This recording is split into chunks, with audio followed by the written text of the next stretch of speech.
Okay, welcome to Board Talks. This is our bi-monthly governance series. It's all for you, community organisations from the community and voluntary sector. We have a great and much needed talk for you today. We're going to discuss funding fatigue, boards under pressure. So thank you for joining us. Thank you for our regulars. And if you're new, no mai haere mai, welcome. We'd love to hear from you. You can if you'd like, you can put your name in the chat function, please, in your organisation. And yeah, if you're a regular, I'd love to hear from you as well. And you can use the chat function throughout our talk today to ask our panel any of those really tough questions and things that you want to know.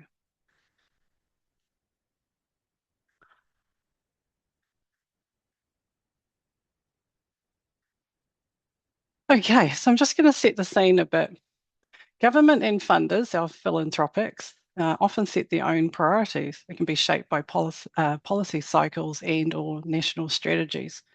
But these priorities don't always line up with what our communities are experiencing on the ground, especially when funding is reduced across the system. It's clearly placing a strain on our community and voluntary sector. We know multi-year funding is often asked for, but this is not often an option. When funding tightens, competition also heats up. And again, that puts pressure on our community organisations. So what happens next is often the hard part. Organisations are pushed to reduce staff, they reduce programs, or constantly redesign work to fit priorities and to fund work. Others might try to diversify through donation platforms, through paid services or sponsorships or fundraising events, all of which can also increase uncertainty and risk. Some of this drives innovation and some of it simply keeps organisations in survival mode. We're going to be unpacking this in a bit more with a fantastic panel of leaders who are here with us today. So thank you to all of our fantastic panelists. It's an all-woman panel and they're bringing a huge wealth of experience and knowledge. So thank you for joining us. All of our board talks are recorded. We send this out in our monthly pānui, so you'll be getting that next week. And we also send the recording out to you probably early next week as well. As is with board talks, we like to get straight into it. So we're going to ask our panel to introduce themselves now. And I'm going to start with Alice and then we'll head to Eleanor and Lani. So kia ora, Alice. Kia ora koutou, ko Alice Montague tōku ingoa. Hi everyone, I'm Alice and I work for Clare Foundation, which is a family foundation based in Pōneke, but we fund across the motu. Lovely to be here. Thank you, Alice. Kia ora koutou, everyone. Ko Eleanor kei te tukuingoa. Hei ka mahia hau ki Community Foundations of Aotearoa, New Zealand. Eleanor from Community Foundations of Aotearoa, New Zealand. And just want to make a quick distinction between community foundations and community trusts. So we are not the Community Trust Network, we are the Community Foundations Network, 18 community foundations that are growing funds in communities through local giving and philanthropy. Kia ora, lovely to be here. Kia ora, Eleanor, thank you so much. Over to Lani. Kia ora koutou, ko Lani Evans aho. I'm Lani. I have a background running charities and then social enterprises and then working in philanthropy. And I now run a social enterprise called Fundsorter that's focused on making the grants process faster and easier for community organisations. And I am coming to you from the beautiful Porirua. Thank you so much. Thank you for all of us joining here today and all of you online for giving your time and connecting with us. So thank you so much, everyone.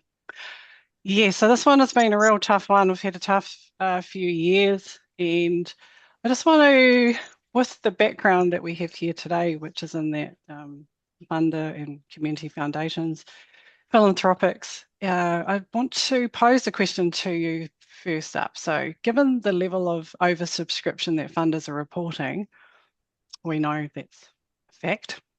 What pressure are you seeing show up in board behaviour or in decision making? What are you seeing? Who would like to kick this off? I can if you like. Okay, cool.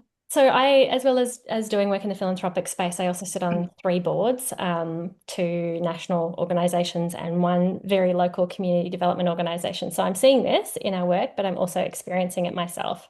Um, I guess the first thing is I want to say that I want to acknowledge how hard it is. It is really hard at the moment, and that is not theoretical. Like it's a very real experience that everyone that we're speaking to, and we work with more than 1,000 community organisations, everyone is experiencing it. Um, it's a really deeply uncomfortable place to be. And I think what we see and what I experience is that there's a lot of stress, that can lead to some conservative decision making from people and some really quick kind of reactive decision making as well. And I would also say that what I see the most is that frustration coming out. And at Fundsorter, we can be on the receiving end of that. And our goal is to work and to be as empathetic as possible to that experience. I think when you're really passionate about a piece of work and you are making applications to funders and they have different priorities, that's a deeply frustrating moment in time. And I think that can cause most of us, when we're stressed, we get tunnel vision. We lose our ability to be flexible in our thinking and we often react very quickly. So problem solving from a state of stress is really hard. Yeah, I would agree with that. Look, it is really tough out there, and we're hearing this, from all avenues. And at times of stress, there's a lot of pressure put on staff to deliver, funding and relying on what is actually a really overstretched funding ecosystem out there. Funding in philanthropy in New Zealand is actually quite small compared to sort of the world, and it's very, very competitive. So I'll be talking a bit later about creating some of your own funding streams rather than relying on what is essentially a finite funding ecosystem currently, and getting more and more competitive. And what we find at times of stress is that decision making can become really reactive rather than strategic. The instinct is to cut costs when perhaps the opposite is needed, investing in the fundraising function. And this is a really challenging situation for boards. Yeah, great. Thank Alice? you. I completely agree with those kind of comments. And I've been both a fundraiser myself within organizations and been on boards as well. And I think that not losing track of the long term and what the mission is, as you have mentioned, Eleanor, is critical. I think it can be quite tempting to follow where the money might be, rather than staying true to the organization's core mission and values. And that can be, difficult decisions, but I think in the long term, that's really important. And looking after the well-being of staff. It's incredibly tough out there, in particular at the moment. We know that there are lots of government cuts, and in a recession, there's always, less money available. And time and time again, we see fundraisers or those that have responsibility to fundraising pushed to have, ambitious budgets, I think they're often called, when in fact they are highly unrealistic. And that then creates a really challenging environment for the staff to be able to deliver on something. So I think there's lots of different ways that boards can help in fundraising that they feel comfortable with, which I'm sure we'll talk about later. But I think their well-being is critical to enable them to problem solve and make those strategic decisions. Yeah, thank you. Yeah. Can I jump back in for just 1 second? I just wanted to respond to what Eleanor said about us having like a small philanthropic sector. Because I think one thing that's really important for us to notice is we have a small funding sector in terms of the amount of finances, the amount of money that's in it. But we have a really prolific philanthropic sector as well. So we often have conversations about how there's kind of too many charities around, right? And like we've got a proliferation of charities and they should come together. We have the same problem in the funding sector. The same kind of individualistic narrative and frames see us having lots and lots of small funders set up. And I think when you're thinking about that funding landscape, that's really important, because what it means is that people are not going to a couple of big funders or, to get large chunks of money. What it means is that people are having to engage with many, many, many small grants. And when we look at the data in New Zealand, our average grant size is $5,600 when you look at all of the data that we have in Fundsorter, and the median grant is $11,000, right? So it's pretty small money. When we look at international funders, the median grant size is $80,000. And so I just want to place that as part of the context of this conversation as well. Yeah, no, thanks for that. We're also big. We donate ourselves, don't we? Kiwis are very generous. So on the flip side, and also we know from community governance, many of our chairs who chip in themselves. So they're paying for things, they're shouting lunch, they're paying for coffees. We've done lots of surveys, lots of stats. We've got over 5,600 community organisations that we connect with, and we've got a lot of intel from surveys that we've done with them. So for us, we're on the receiving end of decisions that are made. So, you know, not always that popular from probably our end. And we've also had a crunch with government as well. So pulling back, and we've also heard that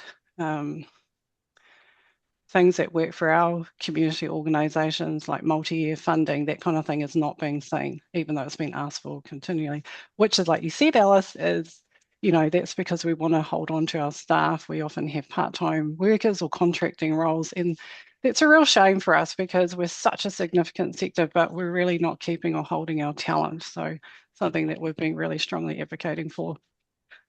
So decisions are driven by cash flow, sometimes not strategy, because when crisis happens or we're not getting in the funding, we're crossing our fingers, we're hoping something will come through.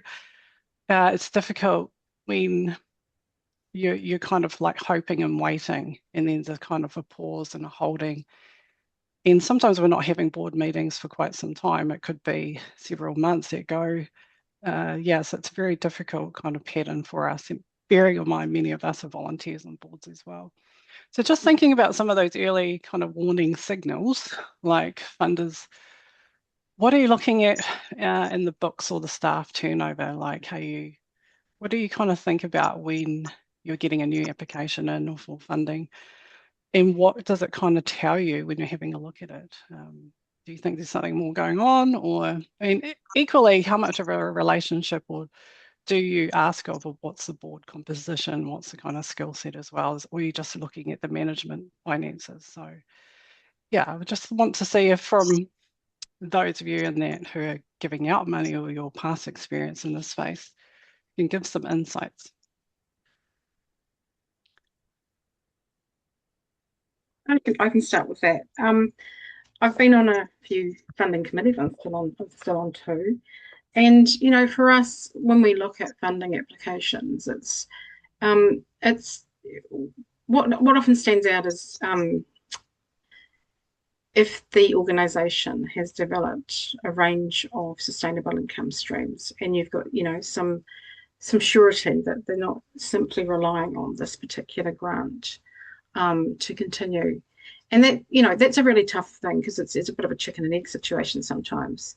But looking at that and having a really clear plan and a really clear case for support on what it is that you're asking for the funding for, that doesn't mean that you necessarily have to go with projects. And I think it's actually really important for fundraisers and those seeking funds to consider that and you know, stand really boldly and say, well, we're asking you to fund the organisation, and the overheads are the organisation. We're asking you to fund our work, and be really proud about that and not apologetic. Yes, it can be some funders don't want to fund salaries, but there are those out there that will. And also we need to get really bold and courageous, I think, in sharing some of these messages that it's absolutely fine to be funding operational costs, and that's what fuels the charity's work. I've never come across a donor who sort of says we were really, really proud that this organisation has really low overhead costs. You know, that isn't the way that we look at the work of the community sector. So just be really proud and apply for those overhead costs and the cost that it, and be honest and open and bold about what it costs to actually run your charity or community organisation, because influences the whole ecosystem if everybody's doing that, I think. Yeah, thank you, Eleanor. We've also got a few comments coming in, but yeah, again, just going to be on the flip side here is that many don't fund and actually are pulling back from funding operational, clearly just not funding at all. So there's a bit of a shift, so it's placing a way more stress on our sector. Alice? I mean, that has been an ongoing frustration for a very long time from the community sector. And I think, I hope that more funders are shifting to funding more holistically in more general funds, and those that are talking about it. We're a proactive, at Clare Foundation, we're a proactive funder, and we very, very happily fund salaries and bills and all of those things that some others don't want to fund. And then when I was at Nico Foundation before, which is a community foundation that Eleanor will know, we were very proud of saying very loudly, we will fund all the stuff that other people don't want to fund, because we're not interested in which bit this is going to. We're interested in the kaupapa and what you're trying to do, and that's most important for us, and the money can go to whatever you think is most important. So I think there's a role for those in the funding world that do fund those things. We certainly, I know Eleanor and we do try and encourage others to do so and talk quite loudly about that. I know that's a challenge though. But to your point, Rose, I guess the role of the board, probably for us, it is majority, what, management are trying to do. We look at the finances just to make sure that everything's okay. Financial sustainability, it's a really challenging one. It's great if there's more diverse income sources, but again, we know there's some areas where it's just really hard to get funding for some things, and so we acknowledge that as well. I think probably the most important thing for the board, for us, is to know that the board 100% backs the team and has got full kind of approval or sign off or involvement in what the organisation is trying to do, so that there's that cohesion. And I think it's always useful if we hear about the role of the board. In particular, it's important for us that it's depending on the nature of the work, but often very important for us that it's a diverse board, and that they are supporting the organisation in a multitude of different ways, whether that might be with financial sustainability or kind of honouring Te Tiriti.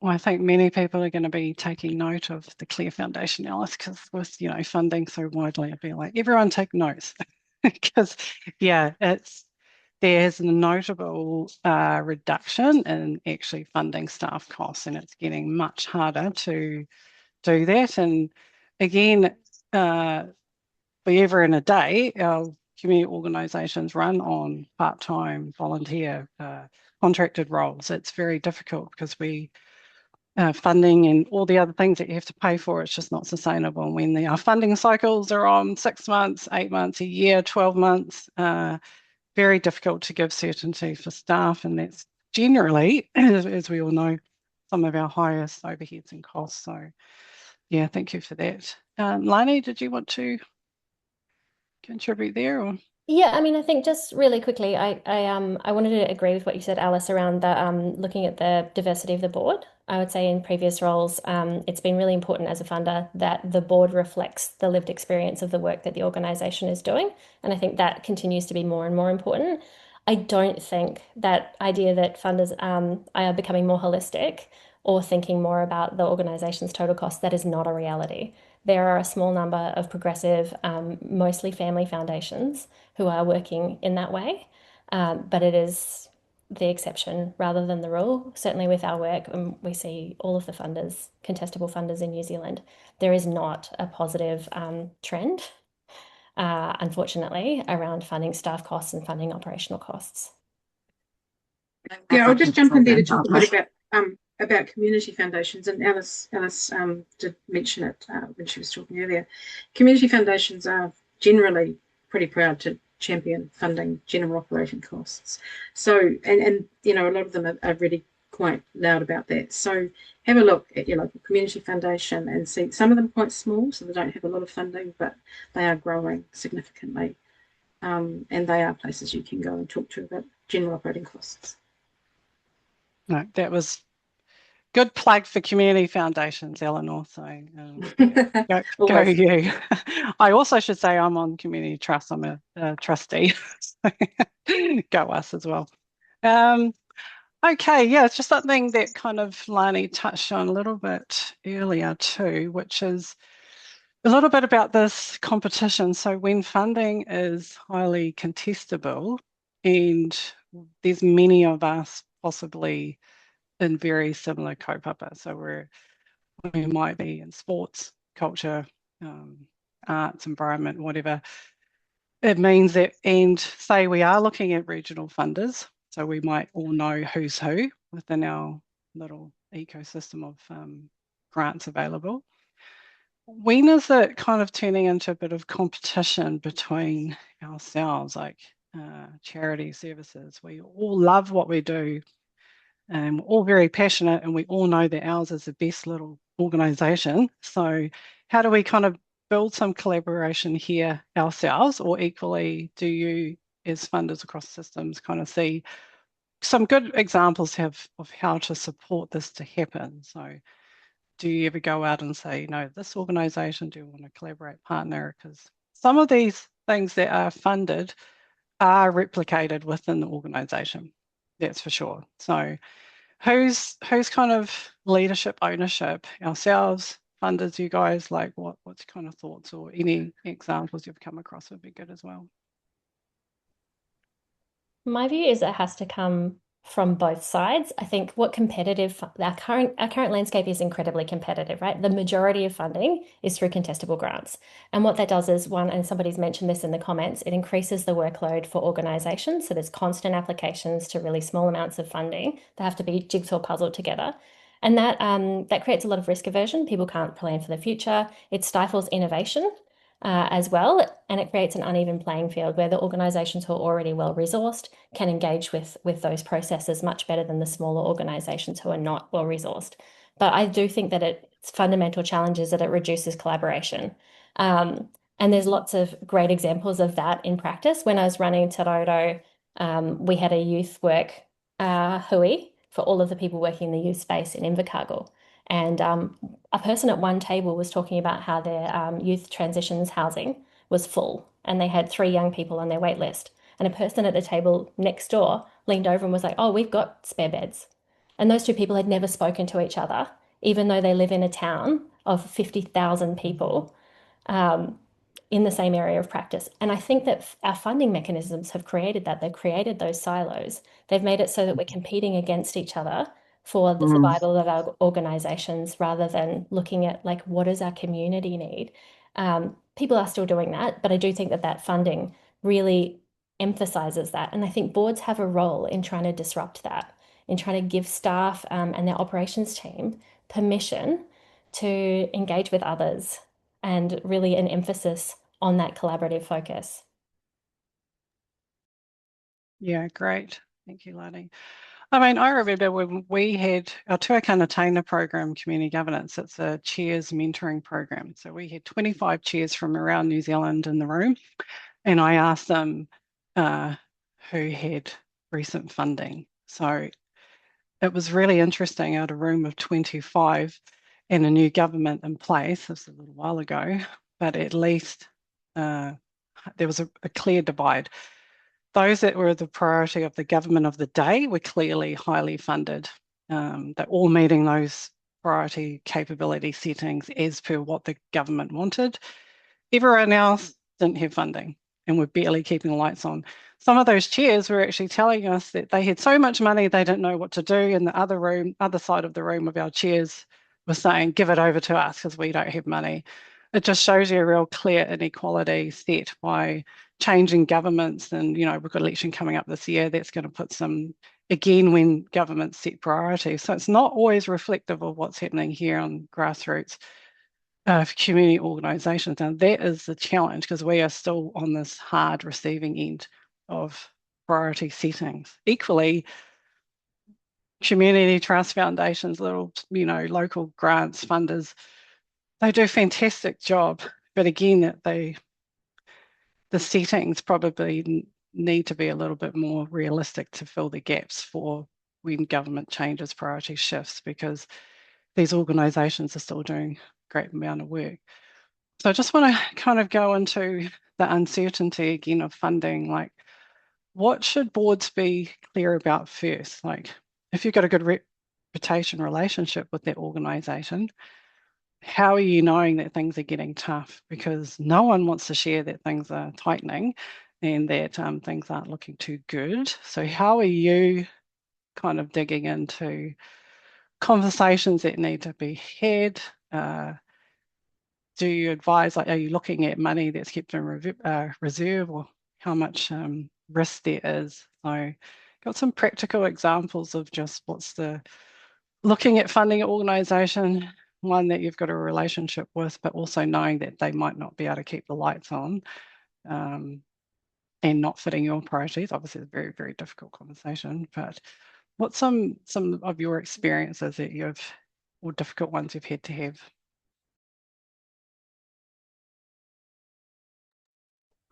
I'm not sure if I'm answering your exact question, but I will talk a bit about diversifying funding streams.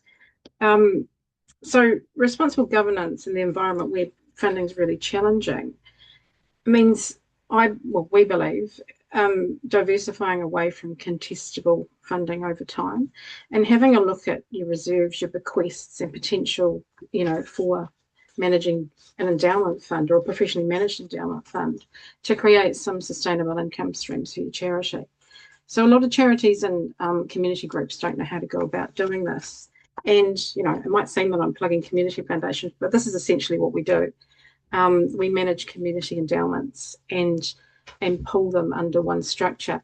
So it is certainly worth considering growing your knowledge and expertise around endowment funds and growing an actual fund that is dedicated to your charity or cause, and also upskilling and helping your people understand how to steward bequests, and that generally involves a fair amount of learning and development as well. So I would suggest that creating your own income streams rather than relying on what's already out there is a really, really important thing for governance to consider doing, and a very long-term strategy. I don't know if that's answering your question because I wasn't sure where you were going with it, but that is what I would say about responsible governance in terms of diversifying. Yeah, well, if you're a funder and you're, from my experience, what I've been hearing and what we know is that some philanthropic, some funders are funding organisations, granting them money, and then 6 months down the track, they're closing.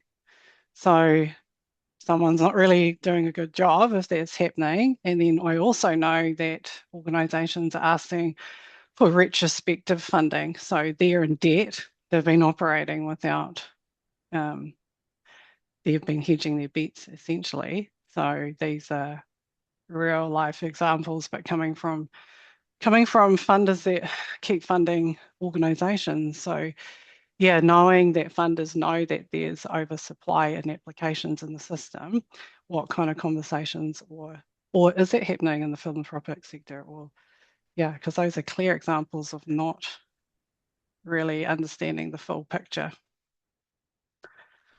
There's a Alice, do you tension have in any that though, Rose. There's a tension in that not understanding the full picture, because I think it depends on where on the spectrum of innovation and risk a funder is. If you are a funder who's like long term, who's got some, who's looking to fund in ways that we and projects that already exist and are relatively stable, then you should absolutely be doing that deep due diligence. And it would be both surprising and a failure of the organization's due diligence process if those organizations shut down. But we do need people who are funding innovation, and innovation is in nature high risk. So I think that's still going to happen sometimes. It's just where on that spectrum of risk is it occurring? Yeah. I mean, there are plenty of examples out there of not-for-profits, community organisations that have received multi-year funding from foundations for a period of time, and then the foundations, board has changed, their strategy changes, and they are no longer able to fund that organisation. And in some instances, the organisation, and I've seen this a few times, and in an ideal world, if a trust or foundation, if they were supporting an organisation long term because they believed in the kaupapa, they'd just continue supporting it long term.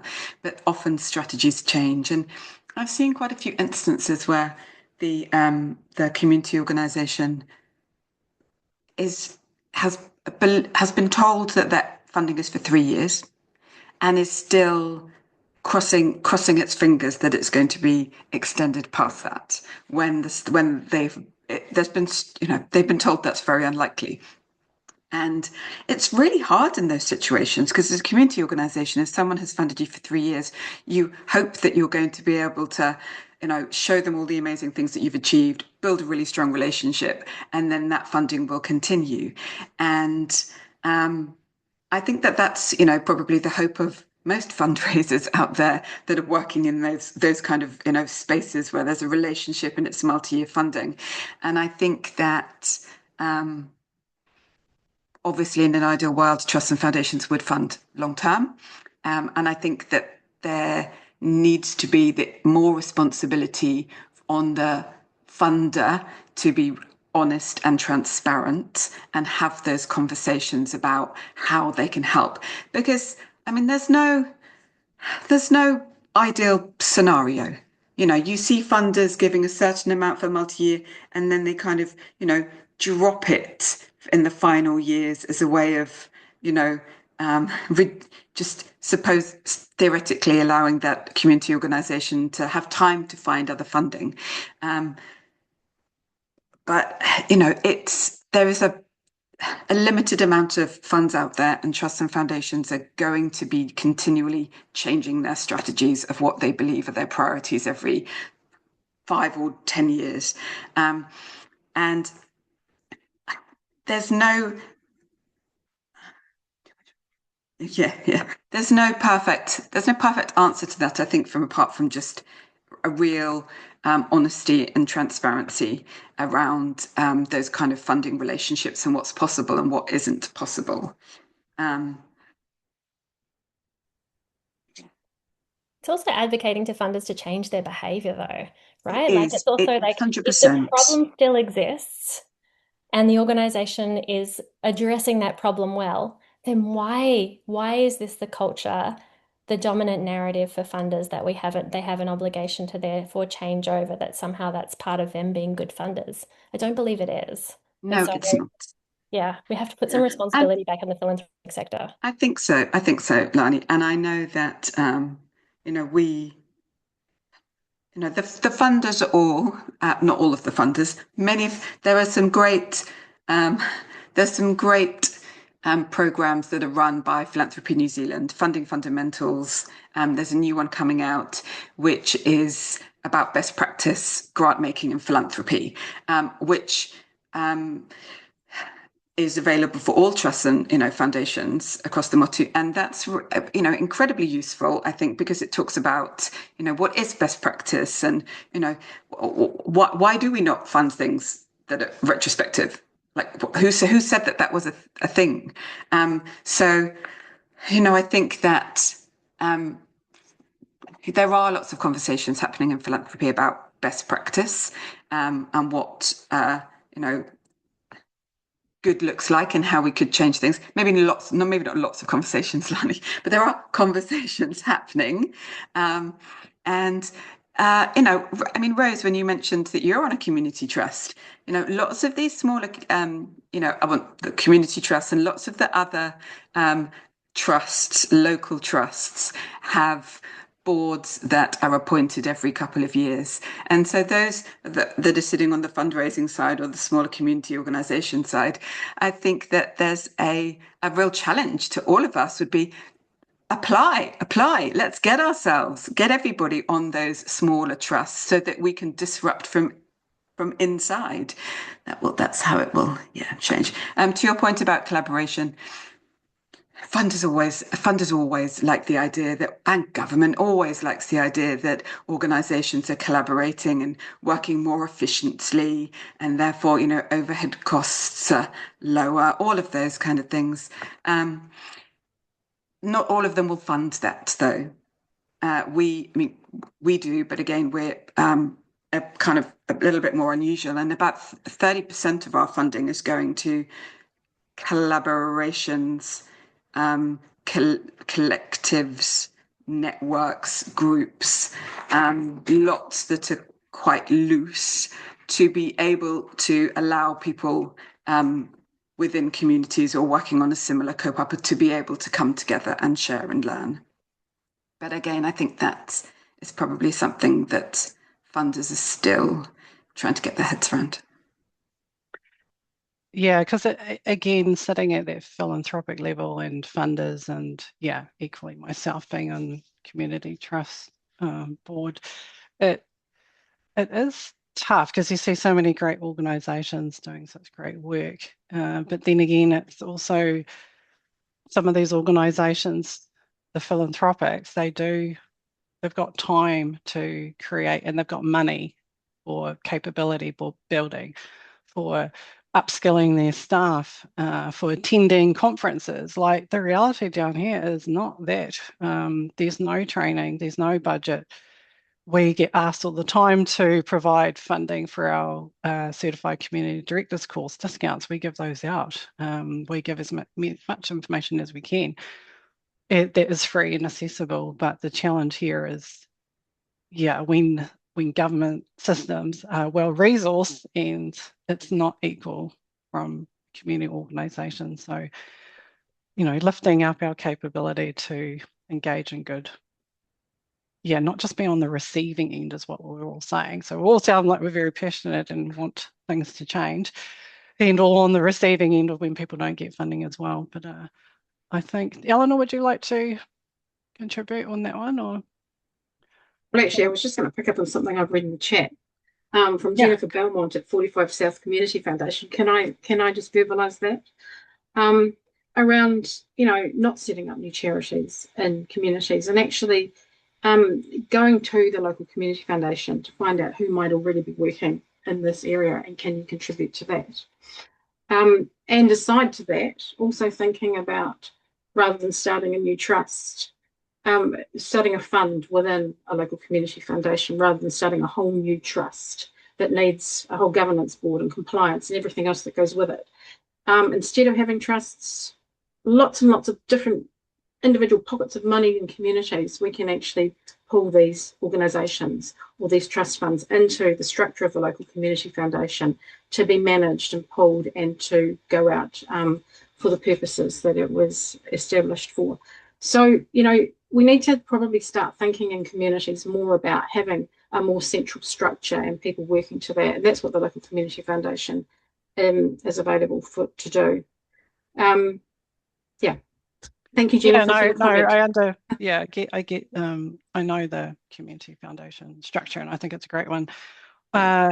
Equally, I just had a meeting with, I think, a DIA and charities, and they were talking about new charities registering, and we're like, well, interesting to hear, because yes, many would say got so many, and that just adds to the competition somewhat.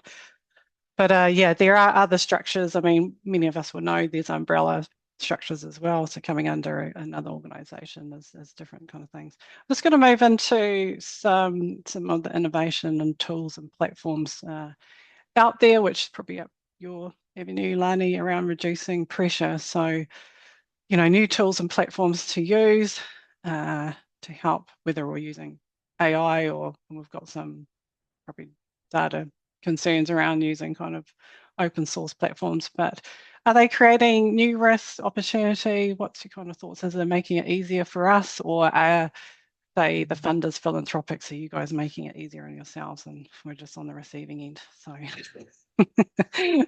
would you like to start, Lani? Yeah, absolutely. So obviously Fundsorter is a platform, and we have a database of all of the funding opportunities in Aotearoa and a lot of international funders who fund into New Zealand as well.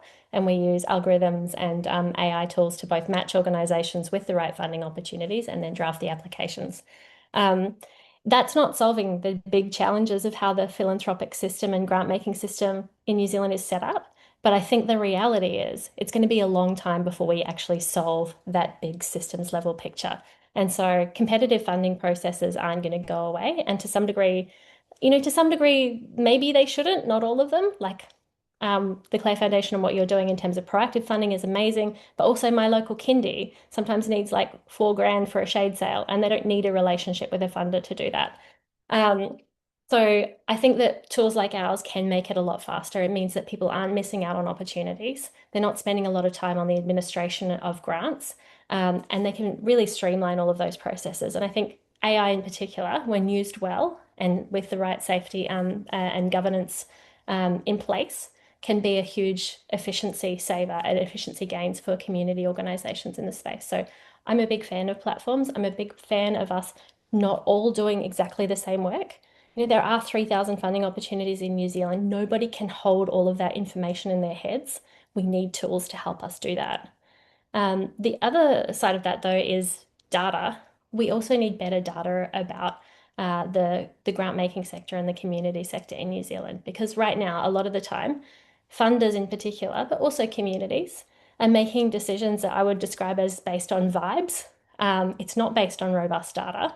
So the more we can give people good information that is regularly updated, that tells us what the state of the sector is and what's happening in our local areas, the more we can make good decisions as boards, both on strategy but also on kind of our operations. And also we can use that information to advocate to funders. And I think an example I'd give is that we talk to people all the time who still use that JB Ware report from 2019, which looked at where philanthropic funding was going as a basis for decisions. That data is from pre-COVID. That is an entirely different world. And so that's one of the things that we're looking at as well, is like, how can we get regular data on where money is going and what funders are prioritising to inform how our community behaves.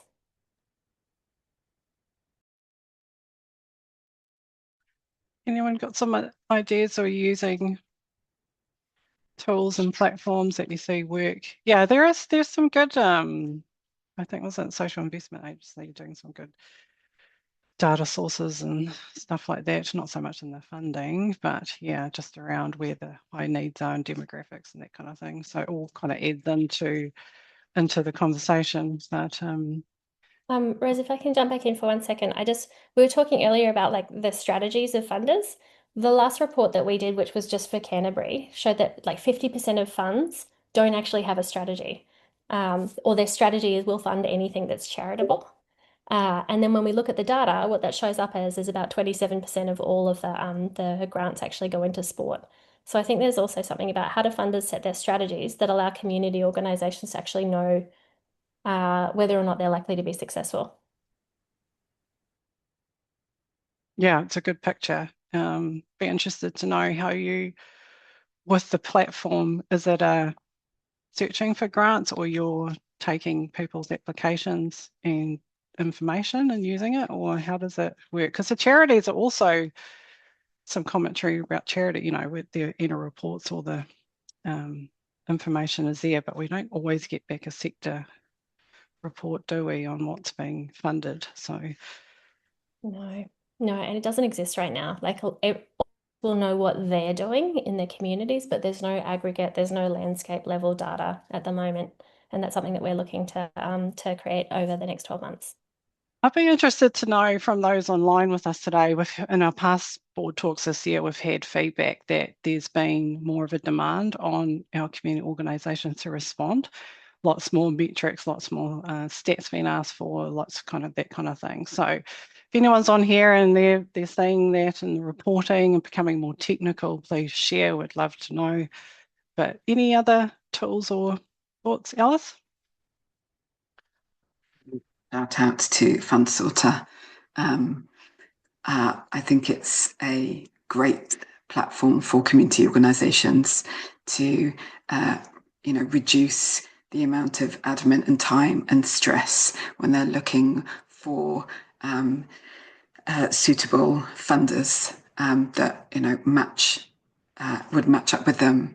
And it's super easy to use. We've bought lots of packages for the organisations that we support who are looking to diversify their funding sources and looking to see what other opportunities are there. It's really user-friendly. And the feedback that we get from our community organisations is that they are using it and finding it really helpful as well.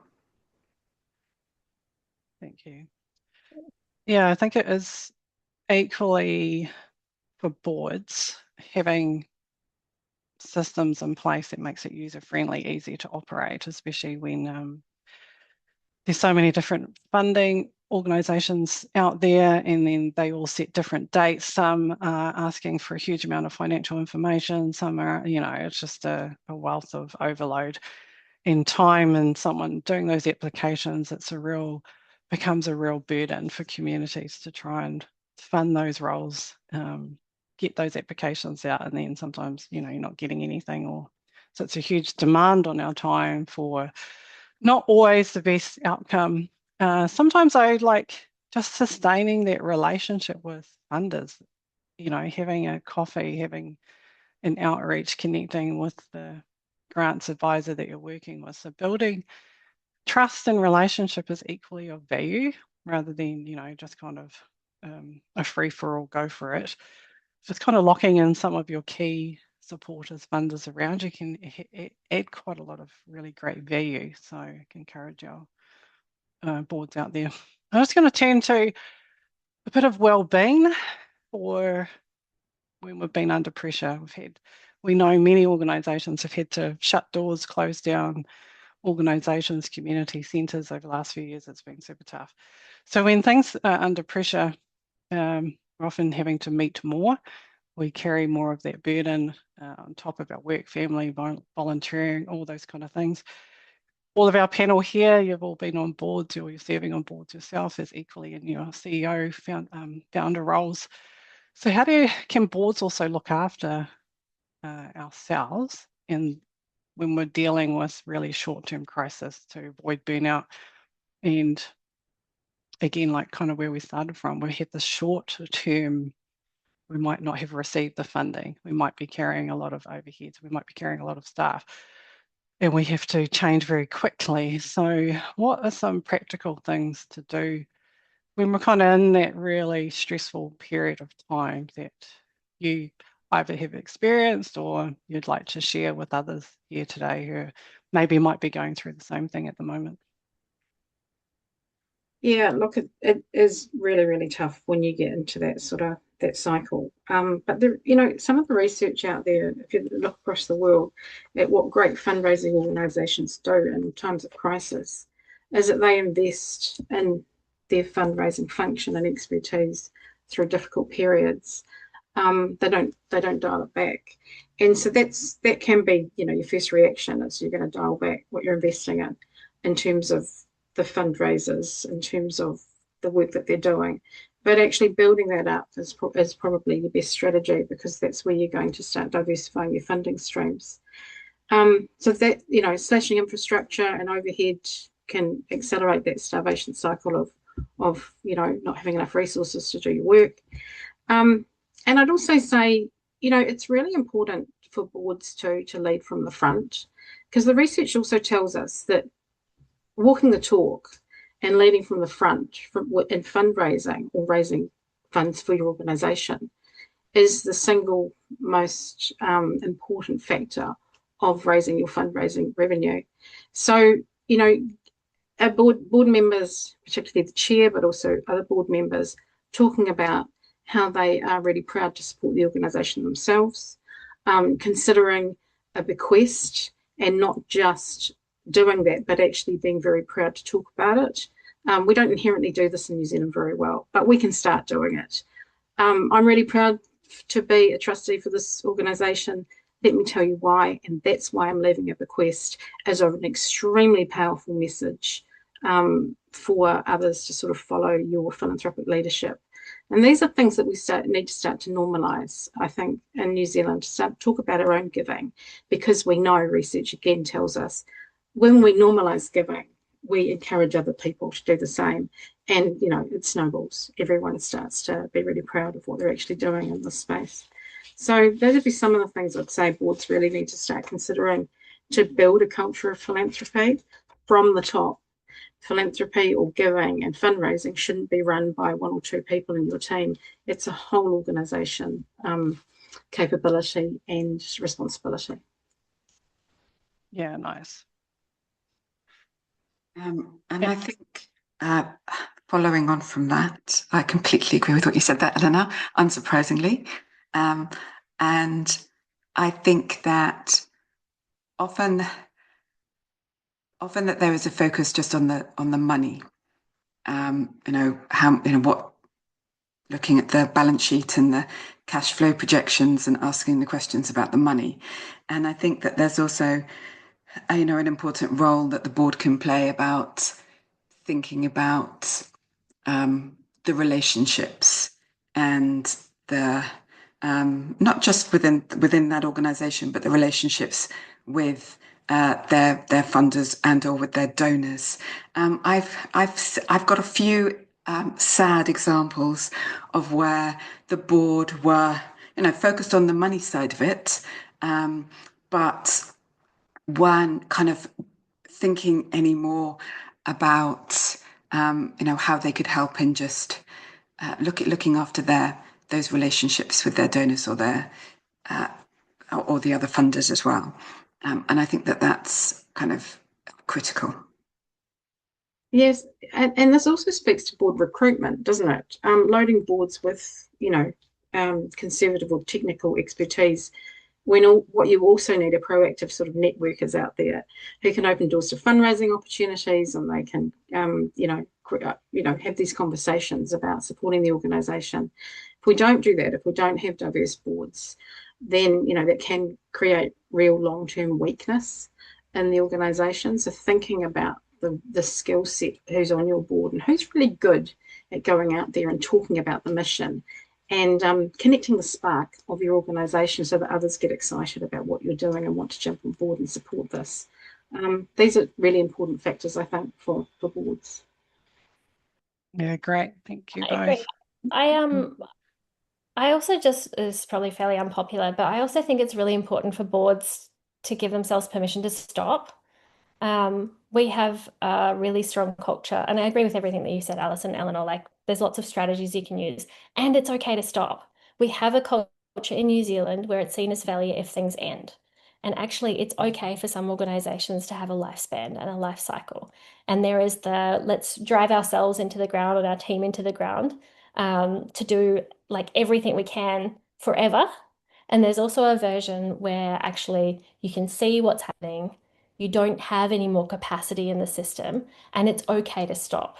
And it doesn't mean that by like giving yourself permission to have that conversation doesn't mean you are stopping or you are giving up, but it's that we can have conversations about what it would mean for our community, what it would mean for the cause or the thing that we serve, and what it would mean for our team if we decided to end. I think that's a conversation that I don't see happening around enough board tables. Like, okay, well, here's the like, let's go out and get bequests, and here's the let's go hard on funding. That needs to be part of the conversation as well. Like, where are we? How far away from that are we? How much resource and capacity do we have? And how is that going to impact our well-being? Yeah, it definitely happens here for community governance. Aotearoa, we spend our time helping organisations who are at that critical point, finding solutions for them, finding different pathways, helping respond to making that hard decision, because sometimes it is needed, it has to happen. it's a board's responsibility to make sure that they are operating and not going into debt, insolvent. So we do a lot of that work here. We've helped our organisations hugely when they reach out and they're having to close doors, tackle those hard conversations. It's kind of leading into one of my last questions, which is around when the boards are making the hardest calls. Thankfully, they do come here and we do help. But equally, it's a sad day, and I always reflect on how much intel is held within that organisation. Some of these organisations have been there for years and years, so they hold so much wealth of knowledge.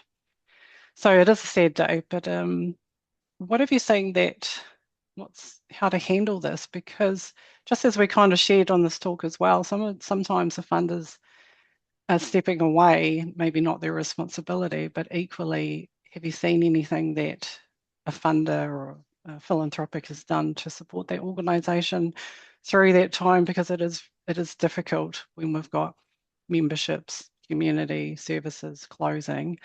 Have you seen anything of people wanting to hold or help or amalgamate? We've definitely heard of that kind of thing, of organisations taking on some of the informational programs from other ones that are closing. So again, around that kind of what to do, do you go to a funder really early? I know the question here, but how much would you recommend to organisations, people on here, if they're finding it tricky, they haven't got the funding in? How much do you socialise that with one of your trusted funders or partners? What's the best steps that boards should be taking? And probably closing, we'll probably need a wrap up. So feel free to what's some good takeaways here that you would recommend for the next steps for boards in the real crisis point of saying, we've got to make a decision, we're not getting in what we think we'll see, what are we going to do? I would say make the space to celebrate. So like 10, 12 years ago now, I was running a national youth organisation called the Regeneration Trust, and we could see the writing on the wall. We kind of burnt ourselves out. So we were tired and we weren't getting in the amount of money that we needed to continue to do the things that we had in our vision. And so we decided that we would shut when we still had money in the bank. And what we did was we spent the rest of that money with the permission of our funders and with actually additional resource from the funders to bring the young people together who'd been part of that program and to celebrate and talk about, like, what did we do? What did we achieve? And reflect on that, which we then turned into documentation, which we then passed out to other youth organisations. So that's what I would say is, it is not, it doesn't have to be framed as a negative to close. You can frame it, if that's where you're at, as a celebration and an achievement. And the good things that people have done before closing they're not erased by the fact that you might need to close. Yeah, that's great. That's great. That's great comment there, Lani, because it is tough, isn't it? But yeah, and also maybe looking out to another organisation that's maybe doing similar, is to connect with them as well. You never know, they could be going through similar challenges as well at the same time. So over, Eleanor, would you like to share just some further, just before we wrap? We've got a couple of minutes. Yeah, I think I'd just like to end to reiterate some of the things I've said before around being bold about thinking about your long-term strategy and thinking about creating some of your own income streams rather than relying on the finite ecosystem that exists before us. What we do know is that you will have, every organisation has people that really, really are committed to what it is you're doing, and they are really significant potential donors. And what we don't have in New Zealand is very good support to have bigger conversations about supporting these organisations into the future. So, having that as an option when you're talking with people who love what you do, and quite often it's your volunteers who are so committed to the organisation, they've never really considered doing something really big like leaving a gift in their will, because no one's ever asked them. That's usually the reason why people haven't considered it.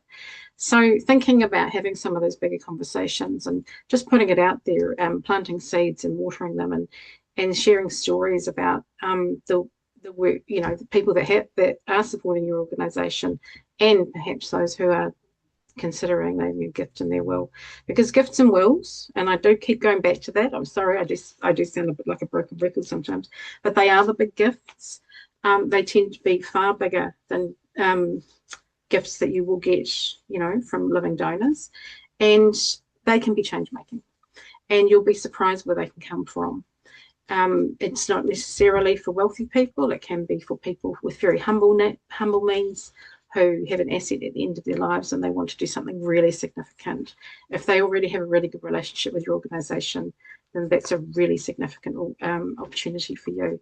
So consider that, creating sustainable income streams into the future through gifts and wills, and also consider endowments, invested endowments, which can provide those sustainable income streams. If you do get a really big gift, do something really big with it that's going to contribute to the long-term sustainability of your organisation. Thank you. And we're just right on time, so off to you, Alice, and then we'll just do a quick wrap. So thank you. I guess I just wanted to finish by acknowledging everybody that's taking the time out of their busy lives to be with us for an hour. And, thank you for all of your hard work in the community.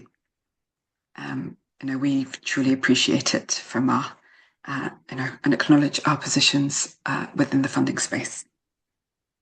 Thank you. Thanks so much. So that's us for board talks. We'll be sending this out to you if you've registered, and also in our monthly pānui. So I want to thank you to outstanding panelists and for being here with us today. We've also, our next board talk, which is kind of follow on from this, is volunteer organisations when you're doing it all. That will be June 26th, so stay tuned. Thank you to everyone. Please stay safe. I know the weather's been terrible out there. Keep up all that hard work and keep doing a great job. So you are needed. Mā te wā, take care.